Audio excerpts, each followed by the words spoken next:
Hello guys, welcome to our channel Ratnanjali gems and jewels. আমি শ্রী অভিজিৎ। আজকে welcome জানাচ্ছি সবাইকে। একটা নতুন বিষয় আলোচনা করব। প্রতিকার হিসাবে রত্নের কোনো বিকল্প হয় না। সঠিক রত্ন ধারণ করলে আপনার ডেফিনেটলি কাজ হবেই। আগে দেখতে হবে যেই রত্নটি আপনি ধারণ করছেন সেটি আপনার ক্ষেত্রে প্রযোজ্য কিনা।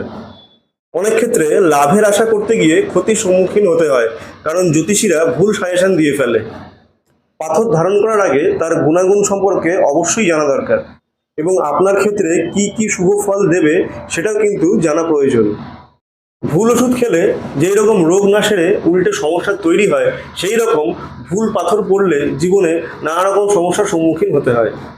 এর জন্য শিক্ষিত এবং অভিজ্ঞ জ্যোতিষীর দ্বারা পরামর্শ নেওয়া কিন্তু খুবই প্রয়োজন।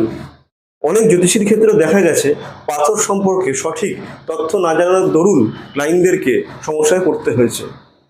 তাই গ্রহরত্ন কেনার আগে জ্যোতিষীর সাথে বিস্তারিত আলোচনা করুন যে রত্নটি পরলে আপনার কি ভালো বা কি খারাপ হতে পারে, এবং রত্ন ধারণের কতদিন পর থেকে আপনি শুভ ফল পাবেন।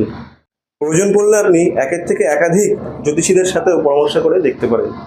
ঠিক এই কারণে আপনারা আসুন রত্নাঞ্জলি জেমস অ্যান্ড জুয়েলসে, যেটি খড়দা স্টেশনের একদম কাছে অবস্থিত। আসুন এবং শিক্ষিত ও অভিজ্ঞ জ্যোতিষীদের দ্বারা পরামর্শ করুন এবং আপনার সমস্যার সঠিক সমাধান করুন।